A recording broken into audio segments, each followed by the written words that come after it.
So the next panel that we're going to have is talking about India's media scene. So as the world's most populous nation and a democracy at that, the media scene in India is very interesting from many, many points of view. In the last 10 years, the role of media has skyrocketed in shaping and facilitating public discourse in a, fair to say, heated political environment. So I'm going to introduce our two speakers. So our first speaker is Mr. Avinash Pandey. Avinash Pandey is the CEO of ABP Network, which runs 4 24/7 satellite TV news channels and a total of 8 news channels online in 7 Indian languages. ABP News is more than just that. There's also ABP Studios, which creates content for NGC, Discover, Disney, and has produced award-winning feature films. Our other speaker is Mr. Pranjal Sharma. Mr. Pranjal Sharma is an acclaimed author and economic analyst who offers valuable global perspectives. With a distinguished career spanning over 2 decades, Mr. Sharma stands at the forefront of shaping our understanding of the landscape of economics and technology. As a member of the World Economic Forum's expert network, Mr. Sharma has published several books exploring technology's impact in India's digital future. And he has a new book out called Next New about what he calls the 5th Industrial Revolution. And this will be moderated by a SIPEC team member, Sia Sehgal. So let's welcome them to the stage. Thank you so much.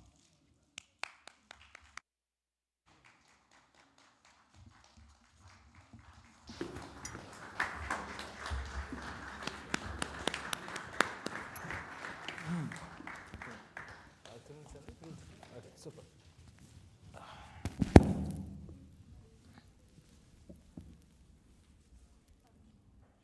Thank you for the introductions, Arman. I'd like to welcome you to the Stanford India Dialogue on Media Matters, Shaping Narratives and Influence in the World's Largest Democracy. Mr. Pandey, Mr. Sharma, so good to have you here. We can't wait to pick your brains on the opportunities and challenges facing Indian media today. I know we're in for a great discussion, so without further ado, let the dialogue begin. My first question is to you, Mr. Pandey. In your influential positions within industry stalwarts like the FICCI and government-backed committees like the INB ministries, I'm certain that you've had much experience with contentious issues of media regulation in a landscape that's rife with allegations of media manipulation. How do you envision striking a balance between the freedom of expression and ensuring responsible journalism? It's a very long question, and I can speak all through the next 2 hours. But let me tell you, thank you, first of all, Stanford, for calling me here. This is my second interaction with the Stanford students. The first one happened in Delhi, thanks to Anurag, where I met some Hennessy scholars, and the question that you just asked, they asked the same question about a year back. So I believe that there is a lot of skepticism on the pressure on media in India and all that, etc. Let me tell you, like all democracy, India has a fairly free and fair media and rapidly progressing media. Okay? Unlike America, where we are speaking today, the media ownership is diversified amongst at least 300 to 400 entrepreneurs, where in America it is largely saturated amongst 4 or 5 large corporate houses or business houses. So in any democracy, when you are reporting and when you are doing your job, the establishment has a dialogue with you, or what you call the presser tactics, right? It is very normal. It is understandable that the establishment would like to their side of narrative to also go on the television channel. And I'm in a television business and digital business. I must explain you that how we were trained in television, that in newspaper, for example, you write an editorial page and you have a view. The editors invite, contrary to that view, for someone to write in the next page, which is called the op-ed page. So you can choose what you want to read, unlike television where everything is a front page. So we have to very carefully curate as to what the audience is looking for, and such requests from a different government when it comes, we look at it dispassionately and sometime obey or sometime don't obey. And that is true for all the news channels. I also tell you that, that it is not easy to stand to the truth. What has just now happened in West Bengal, for example, our editor there has been summoned by the local authorities, and we are fighting cases in the court right now. All these things are given in the job. So pressure always comes from the government or the interest groups or the social media as to how we should run the channel. But I think good newsroom runs independently, and Indian newsrooms run independently. Great, that was great insight. Mr. Sharma, you have advised media dynamics in the past, and I have a similar question for you, but with the added pressure of politics. What do you propose to counter the growing trend of state-controlled media narratives, where governments could potentially use public broadcasters as propaganda tools to manipulate public opinion or suppress dissent, for example? Right. So, you must understand that private media picked up in television in the 90s. Before that, there was private print, but broadcast and, where news networks could be launched and anybody could launch and get a license and broadcast anything began in 1990s.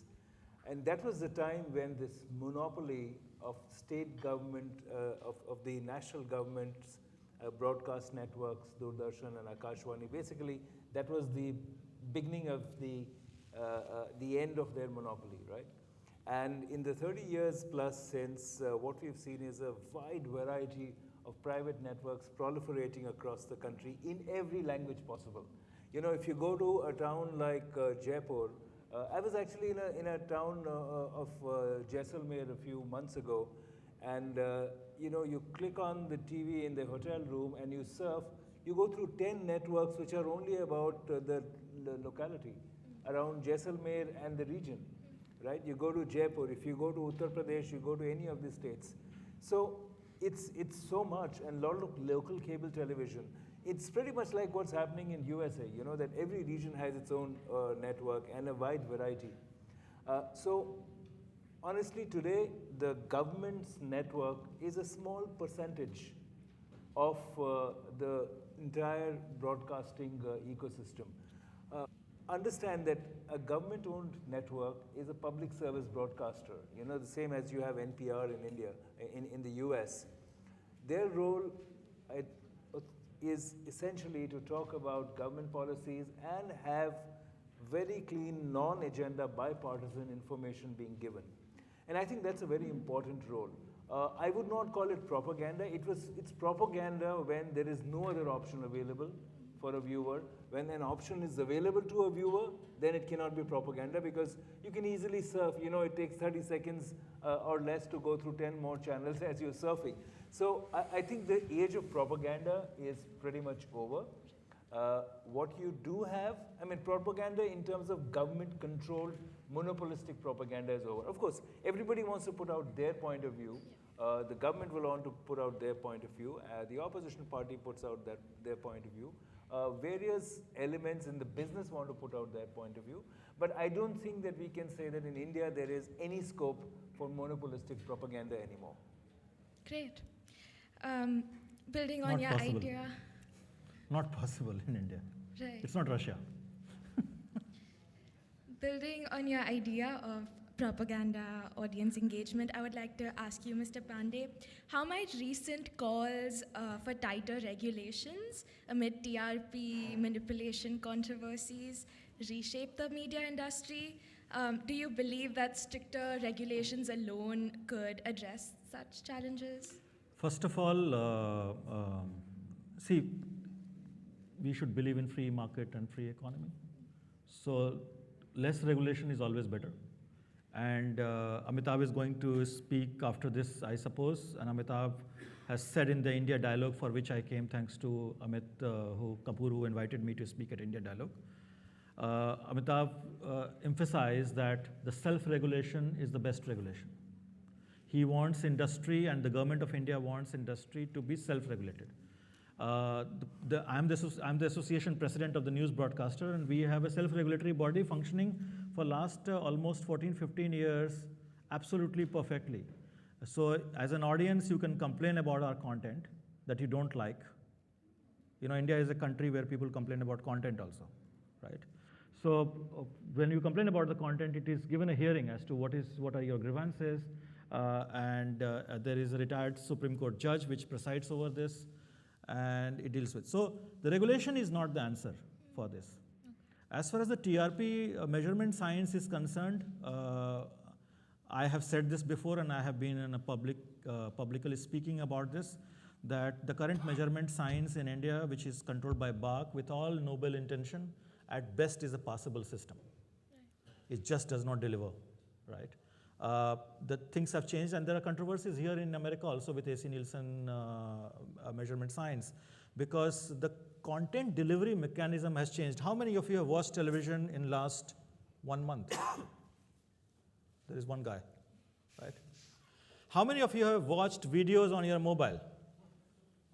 So this is all television. The video on the mobile is not something that is outside television. It is the same TV content which is packaged, repurposed, and sent it to you. It is also live on the YouTube. So I run about 6, 7 channels live on YouTube. So the content delivery mechanism is changing, and unfortunately, the rating agencies have not prepared themselves for that kind of shift. Fortunately, because if the industry does not solve the problem, government comes in between, right? So the government is now coming out with a broadcast bill, which is going to be tabled in the parliament or getting passed, legislated in the first half of this year, which I am assuming, where they have made clear provisions of giving licenses to more parties for a cross-measurement science. And there are already companies which are doing it very well right now in India, but they have not been given license. Unfortunately, there was no law or rule for giving a license for this. So the government has to form a law. And if they come out with, I'm telling you, India will explode with the world-class measurement science, because we have the best of the IITs and IIMs and the Indian Statistical Institute, and graduate students from Stanford who want to come back to India, you know. So it is going to be a great time once this legislation takes place. Yeah. So you spoke about media and the TV being repackaged and as presented to audience as videos on the phone. I'd like to ask you, Mr. Sharma, on this topic and in relation with regulation, how do you feel about the growing phenomenon of algorithmic governance on social media platforms, where these opaque algorithms determine what content users see, shaping public discourse, of course? It's a great question. I think first, just to build on what Avinash said, see, the written word and the image is not going to change as a form of communication. The format and the delivery platforms will shift. So you will always read something because the words will be there. You'll always listen to it, and you will always look at images. Now, whether it's your mobile phone, whether it's online, whether you hear it on a podcast, there's several new media which is appearing and becoming part of mainstream. So radio may have declined, but podcasts have gone up. But the concept is the same, that you listen to somebody and get information and get insights and listen to conversations, right? Now, this is where, now what is the key word over here, which will answer the question which you are saying, is discoverability. So there's another word you can use, serendipity, which is you like to discover something interesting. You want to stumble onto a good book or an article, which you can do when you're scanning a magazine or a newspaper in its physical format, right? But in the world of algorithms, what happens is that the algorithms do this tunneling for you. You click on one, they'll give you 100 more of the same. But I don't want 100 more of the same.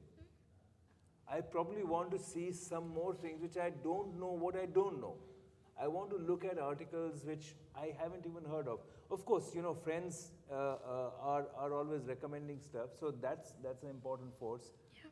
The concept of shareability becomes very critical, because everybody is saying, hey, you like this article, share it. You like this article, share it. But there is a huge force of regulation which is building up on what is called addictive algorithms. on all media content, not just news media, but also entertainment media content. So which means that A, it is going to get you more and more and more of the same. Right. Which I think it's terrible. Like, you don't want to have more and more of the same, right? But some people want to when they're very politically inclined.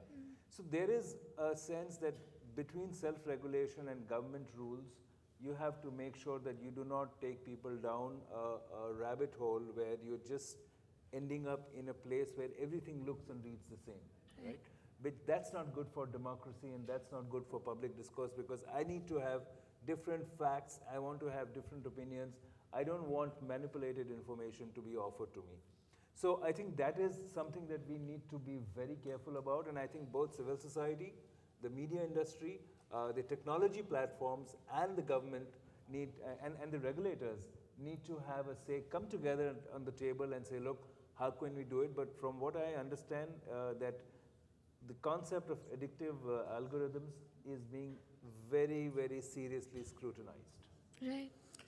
And it's, I'll tell you something, I'll add to that. It's, see, most of students who are here, they were born after 90s, I'm assuming in this century, right? Now, the problem with the algorithm is that it pushes you more and more content that you like, once you've liked, right? So you only get one side of the view. The other side of the view is not available. This algorithm was written to sell advertising spaces, right? Which is now used to push the content. And what has happened in our world, that after 2008, the way the world has divided sharply around views, the families have been divided. It is the most dangerous thing to happen. And I don't think so that big tech are going to change this on their own. And that is why regulators globally are acting on it. In India also, we are talking to regulators. Google is a great company. You know, we personally speaking, the people out there are very ignited mind and very intelligent people. They also want to solve it, but the commercial interests of these organizations will not help them solve this problem on their own unless regulators come in between.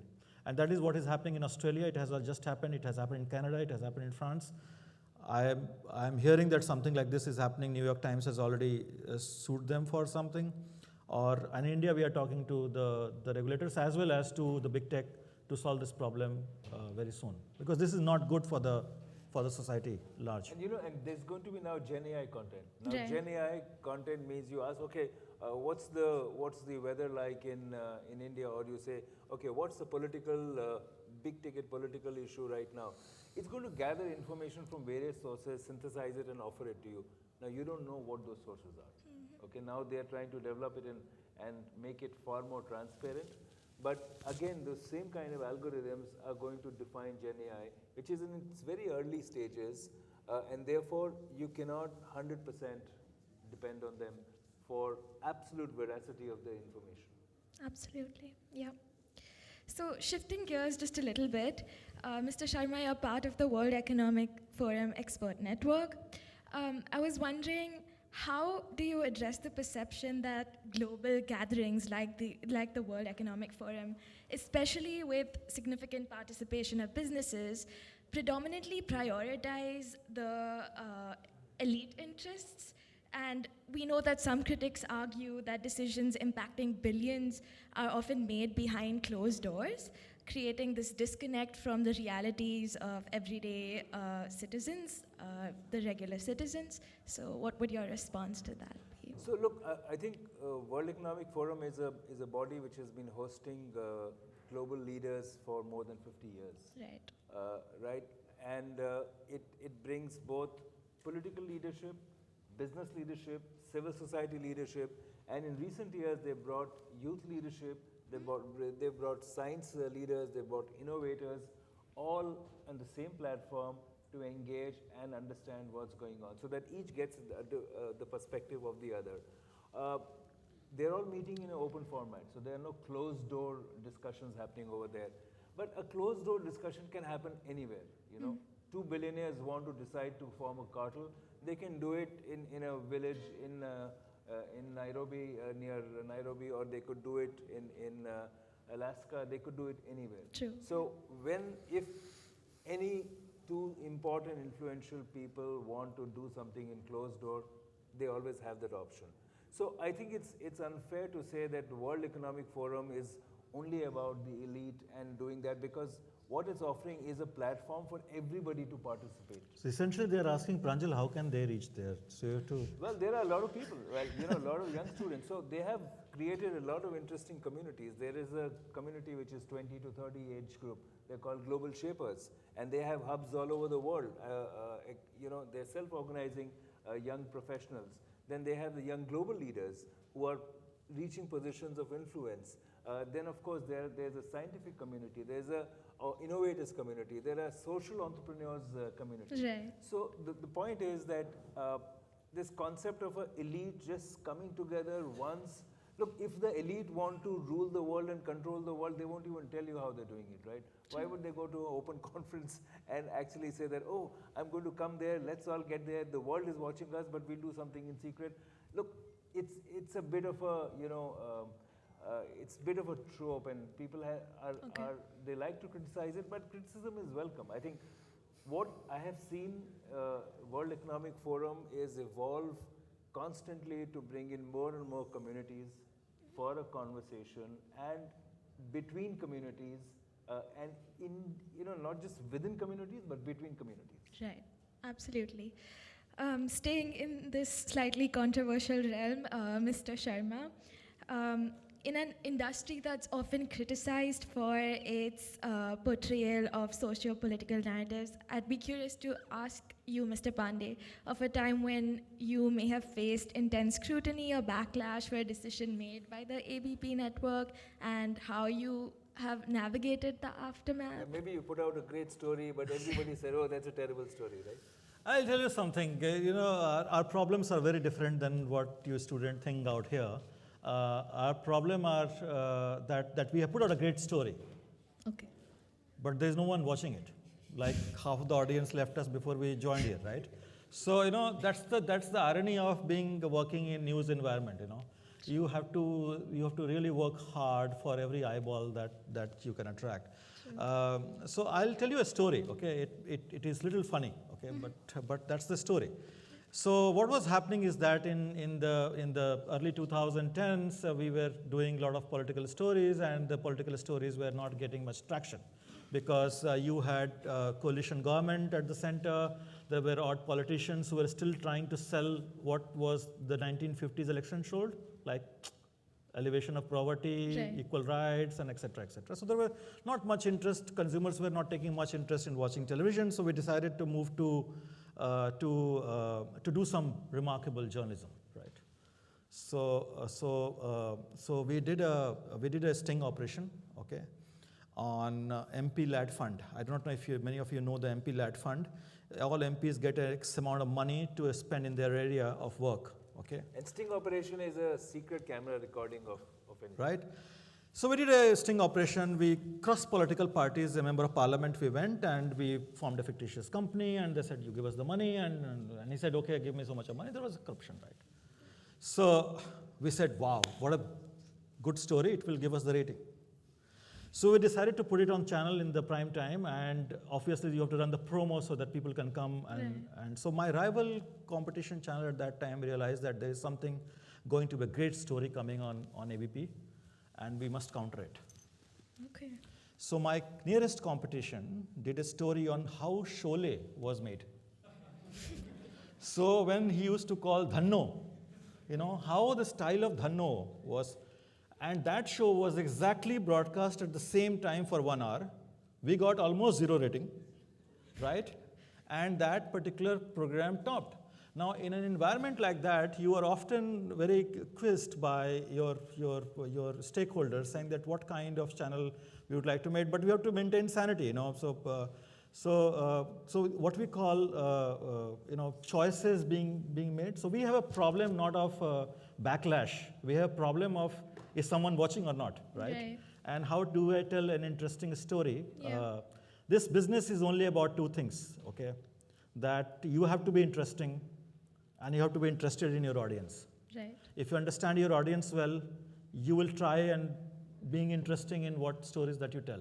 And as long as we do it, there is no backlash. I can tell you at our network, we are, it is fashionable in technology company to provide all the meals and sodas and everything. Right. We have done this for 5 years for all our employees across India. Much before Government of India made the law of 6 months maternity leave, we were giving our women employees 6 months maternity leave. And even now we give them 6 months maternity plus 6 months option for work from home. And television is a business which does not work from home, right? Right. You have to step out of the home, but still we do it. We are awarded as the best place to work for women and the happiest place to be. So there is no backlash so far. If one comes, I'll definitely quiz your mind. Okay, that's great. Very impressive, sir. I think we have time for one last question, and then I'll open it up to the audience. Mr. Sharma, with your new book, Next New, which is about the fifth industrial revolution, I think you're perfectly positioned to talk about future trends. And I'd like to ask you if you were to offer Stanford students here a glimpse into a future trend or development that will profoundly reshape how we live, work, interact, what do you think it would be? Right, so this is the book. It's called The Next New on the Navigating the Fifth Industrial Revolution. It's about the fact that three huge forces are creating a $25 trillion creative destruction of business models, which means sustainability, emerging technologies, and societal impact. So every sector, every company in every country has to change its business models to a new format. So it's shifting, and this is the prediction for till 2030, which means that everything that has happened in any company in recent times will not be the same in the next 4 or 5 years, or maybe next 2 or 3 years. Remember, this is the region we are in where Tesla was created. Now, why is Tesla important? Not just because of the car it created, but it came out of a completely different sector. The automobile sector was disrupted by a company which did not even exist in the automobile sector. Remember that. Today, I can give you another example. If you look at medical devices or health parameters, were made by huge medical device companies, right? But today, many of you would have a wearable in your hand. Now, the people who creating these wearables for your health parameters did not come from the healthcare sector. They came from somewhere else. So the next new is really about a totally new disruption which is happening. And the business model, which means that the business model of healthcare devices is changing from a wrist to giving you data on cloud and analyzing that information for you. So AI-based image scanning, right? So the point is, the advice I have for all of you and suggestion is, you have to also constantly reinvent yourself. The companies who can pivot from the old model to the new model are going to survive. And also the professionals who can pivot from the old to the new will survive. You have to figure out how to remain relevant for that. So if you say, I've studied economics, I'm not going to understand marketing, that's not my field, then you're probably going to be in trouble. Because you're going to be increasingly finding that a new set of skills is required every few months, if not years. So in this fast-changing era of industrial revolution, the most important thing is to see what's coming next, be prepared for it, and read the trends which are emerging. Not everything will pan out the way you expect, but it's also going to be an era of, I would say, informal economy. Jobs as a concept, beyond a point, jobs will not increase. Right? What will increase are opportunities for you to find work. So you will have opportunities to work, but not a 9-to-5 job. Then I'm going to sign a contract and only work with one company. So, of course, you know about the gig economy, but gig economy is not just about ride-sharing companies. Gig economy is going to be about so many other sectors. So I'll pause at that because, beyond a point, nobody can make a prediction today. 6 months later, you don't know. I mean, the whole concept of ChatGPT, while AI has been there for a while, it's just about December 22 that ChatGPT's latest version was launched, and we are in, barely 16 months later. the whole world looks very, very different. True. So what, according to you, is the future of media then? I think that, for example, my sense is that the whole concept of clicking on news is going to disappear. The concept of links and sharing will disappear, because what you're going to see is the next generation of users and consumers are going to speak into the phone, because this year also is going to have Gen AI embedded in your mobile phones. Companies have already started to launch those products. So you're going to speak into your phone and say, okay, what's the latest weather in Seattle? And you'll have 2 paragraphs coming up. You don't have to go on a browser, search for weather in Seattle, and then click into 2 or 3 links and see what's going to happen. If you want to know, okay, what's the next big concert which is going to happen in Bay Area, you would probably get links today. But the Gen AI in your phone is going to say, well, here's what's going to happen. What are you interested in? And it'll give you another few. So you're going to be reading content. Sources may be from various places, but you're not going to be clicking through. So I think the era and you're not of going to be clicking, paid. So the era of clicking through, I think is going to come to an end very soon. Great. I think figuring out how to remain relevant as advice to students and those entering the job market is great advice. And on that note, I'd like to open it up to the audience if anyone has questions. And Sia has said that if she likes a good question, they get a copy of my book. Yeah.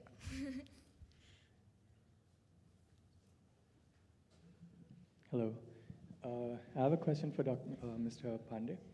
So with respect to news, over the past couple of years, especially after a lot of news channels started coming on YouTube, one of the things that personally moved me was anchors or news channels which had like a more centered, perspective. So as a news channel, when I actually think about these people, it's a little difficult for me to understand how, as an anchor or a person representing a news channel, can have a centered view when, it's like there's left-leaning opinions, right-leaning opinions, and you have to talk to a mass which is either left, right, or center. So how do you project an unbiased view so that the audience? So your question is that where is the space for being centrist? Yeah, and how would you project that if you yourself have an opinion? So if the channel has an opinion? Yeah.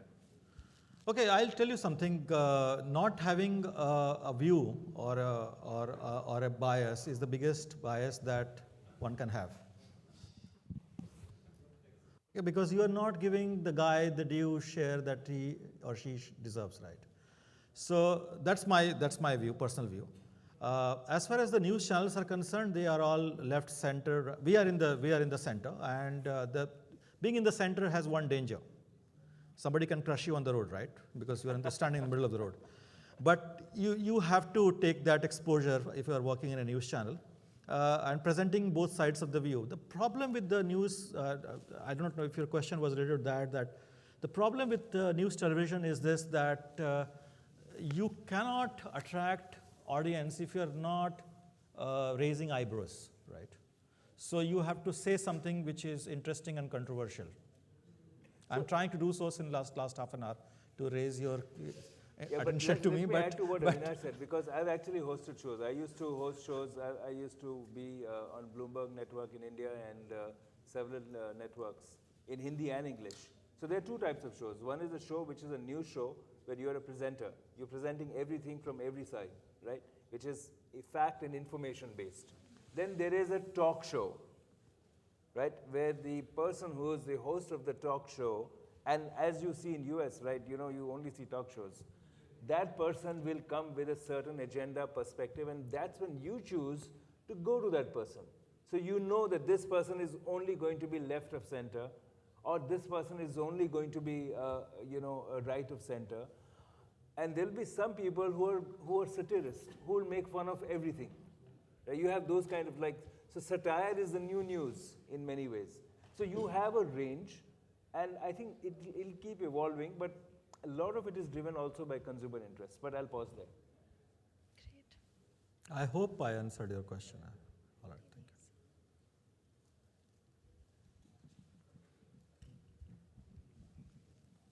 Hello. So my question is this. So people in different professions, say like they're in medicine or financial services. I've worked in financial services, for example, or as an engineer or an accountant. I have a pretty good idea of what the ethical guidelines are for my profession, right? In journalism, I often hear TV channels talk about journalistic ethics, and everybody claims to be centrist. Who is gonna come out and say, I'm an extremist, I'm biased, right? Every human being thinks they're centrist.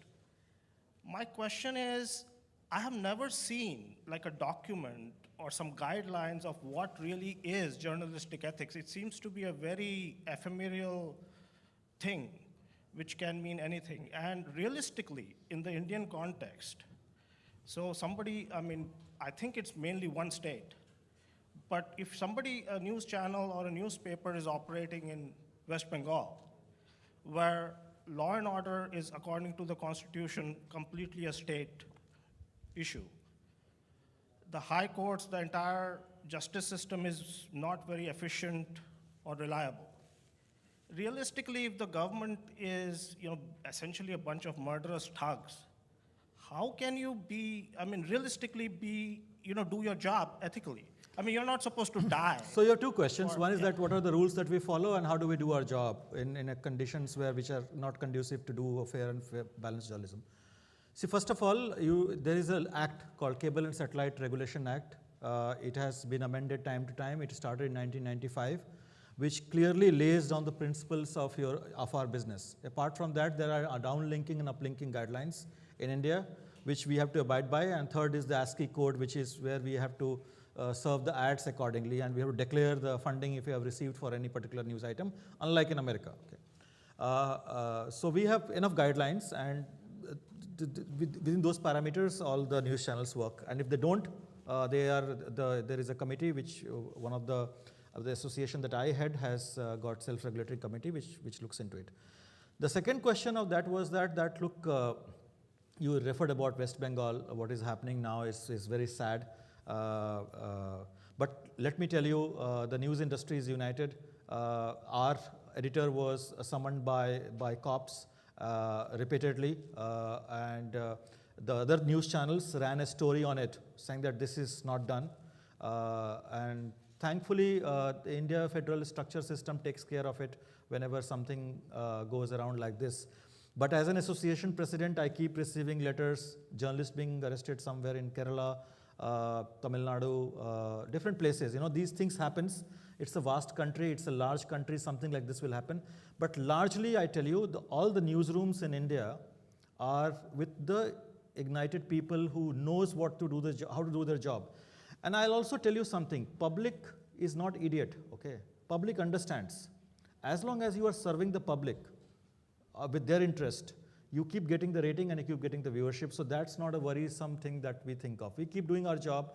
Government comes and goes. No one remembers what happened, as long as you have been true to your profession. And the true profession is reporting what you see without your biases and your favors. Sir, everybody has to follow the law.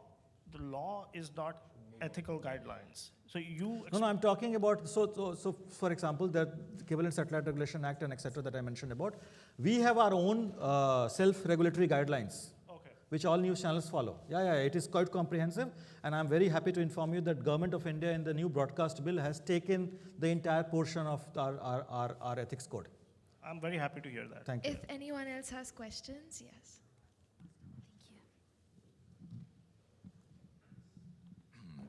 So my question is going to be asking you to look into the future. So the nice part with this, how should I say, these changes is that access to information is much easier than it has ever been. But at the same time, there's so much of it, so finding high quality is difficult. The example is YouTube is showing me flat earth videos, which isn't very useful. Do you think that there will be changes going forward where finding the high quality ones are going to be easier? Because right now, it tends to seem to be that it's a consumption of more but less quality than it has been in the past. So again, I think that's a great thought, but I think what happens is, what is essentially required? You need credibility, right? What do you need to be sure of the content you're consuming, that is it from a credible source, and the platform is credible, and the narrator is credible. Now these things happen over time. Credibility is built over time. Even if you look at newspapers of the previous years, it took decades and maybe centuries for some newspapers to say that we have a credible track record. Today's age, it's far tougher, because you have literally everybody in this hall can be a news content generator. Now, who's a genuine person, who's giving false information, who's mixing falsehoods with truths, becomes very difficult. So I think today, the responsibility on the consumer of information to be careful about what he or she is consuming is far higher than ever before. Earlier, I knew that, you know, there are 5 networks and there are 10 newspapers. These are the trusted ones. Of course, there would be errors, but you knew that this was fine and you could blindly consume it. Today, there is a positive side to it, that in a democratic situation where media could be controlled by only 6 or 7 corporations, the digital media offers everybody a chance to give an alternate view. But at the same time, it is going to be far more important for us to be vigilant about knowing who's right, who's wrong. A little bit of trust but verify kind of approach will really be useful. But your question on quality content, you know, we invest a lot of money in understanding consumer, and whenever we go and we ask them, what do you watch? I said, we watch Discovery Channel. Okay, and we watch this, you know, documentary, docuseries. But when you deep probe further, you realize that they only are saying because they have to say something, right? Essentially, they want to watch Hindi movie songs and dance around that, right? So the consumers, you know, there has to be incentive for a remarkably good content, and that incentive comes from when people start paying it. YouTube has started a pay model, but it's not very successful because it does not pay per view, right? If I want to sell just one documentary to the limited audience, I can't do that right now, and there is no other technology available which can allow me except the OTT. OTTs are also, you know, you have to buy the entire bundle of this one. It is not pay-per-view, at least in India right now. There is not enough incentive for us to produce those remarkable, though we do it, you know. Many of the civil servants today in India have seen our documentary before giving their exam called Pradhan Mantri, which was anchored by Shekhar Kapoor, the award-winning director. But you know, so, I'll just add quickly to this, Avinash, and he actually asked, when he asked about how many of you are consuming content on mobile, but there is also deplatformed content, which means if somebody here takes a video of this conversation, shares it on WhatsApp, and it will be given to send to 1 million people, somebody will view it, or somebody can create a video with editing software and change what he said, change what I said, change what she said, and put it on WhatsApp, and 200,000 people watch it. There is no platform. No platform can take ownership of that. It's just that I got forwarded by somebody else and it's all over. So YouTube can't control it. No other platform can control it. But few 100,000 people will say, I can't believe Pranjal said this. I can't believe Avinash said this, right?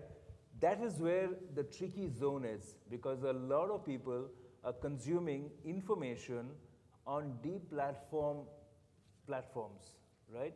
Where there is no owner of the content. You don't know who the owner is. You don't know who the creator is, but the content is sitting on your phone. Which is the one to be really careful about?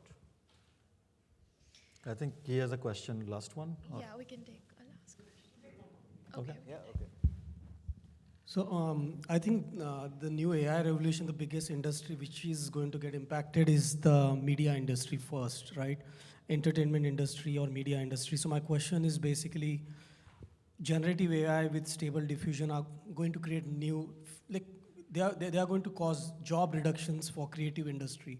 Like as you have seen Sora from OpenAI, it's creating realistic videos where you won't need those creative artists generating those videos anymore, or like images.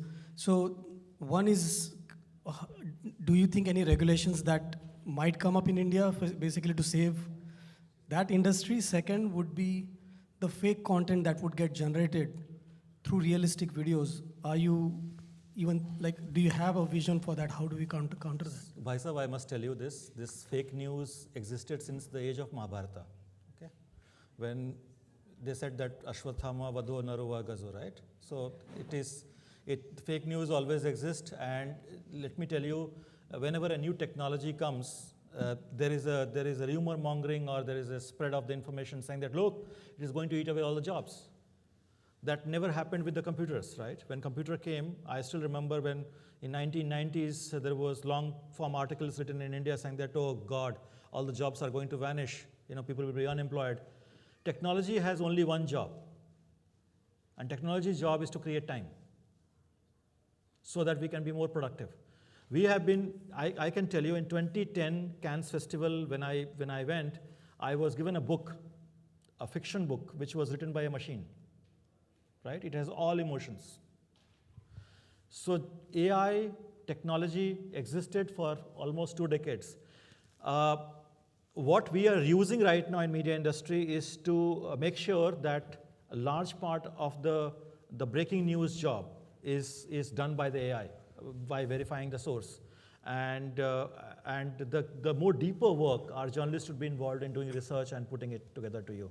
I don't think so it is radically going to alter the employability, but I think it is going to alter the way you consume content and news.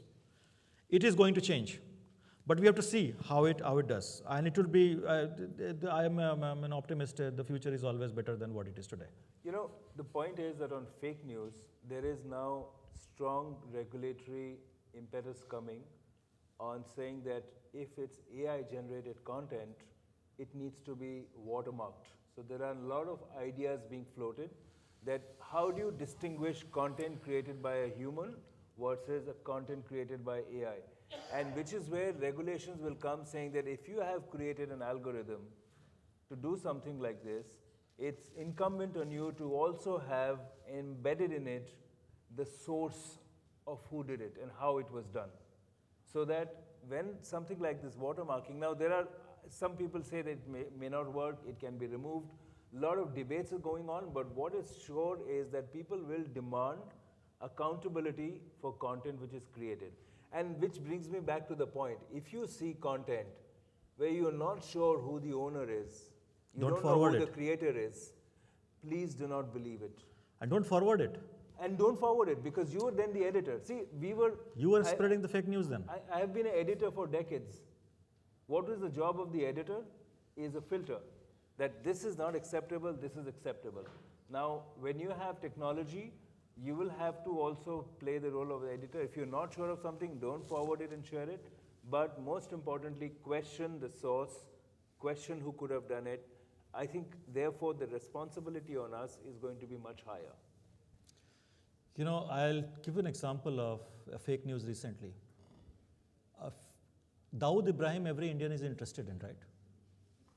So a news came that Dawood Ibrahim is dead. Okay, the breaking news came all over. For a couple of hours later, they started saying that in Karachi there is a clampdown on mobile, on the internet. Okay. Then they said, oh, Islamabad has also, this happening, that happening. And news went on for about a day and a half. And it took another gangster, Chota Shakil, to come on different television channel. Guys, you do not have any other work or what? He's perfectly all right. Now, we were at the newsroom and we started investigating as to what is happening. We realized that a first news break was done by a parody account of the Interior Minister of Pakistan. It was a parody account. It was a fake news. It was a and it was multiply, people were forwarding, and everybody started believing that it could be true, right? And all those incidents were happening because of some political rally in Karachi and Islamabad, but started attributing to this one. So the biggest job that one can do as a responsible citizen is that, boss, think before you forward. Don't retweet, don't forward it unless you are pretty sure that it's going to add value to someone's life. And it's true. Thank you. Great. On that note, I'd like everyone to join me in applauding our very engaging panelists. Thank you, guys. Thank you so much. Thank you so much. Sia, I'd like to thank Professor Anurag Gomeral. I want to thank Dr. Amit Kapoor, IFC, and the students of Stanford for inviting us. And I hope that you continue these very healthy conversations constantly. Great. Thank you so Thank you. much. We have a few mementos to give you. That's why I came here. Memento for you, so you can give it to whoever you feel. Okay. Thank you. Thank you so much. You have, okay. Okay. Really? Okay. So, Do I look good? Click a good one, huh? Okay. Thank you. right. Are we looking? Students? Yes, here, come. Here.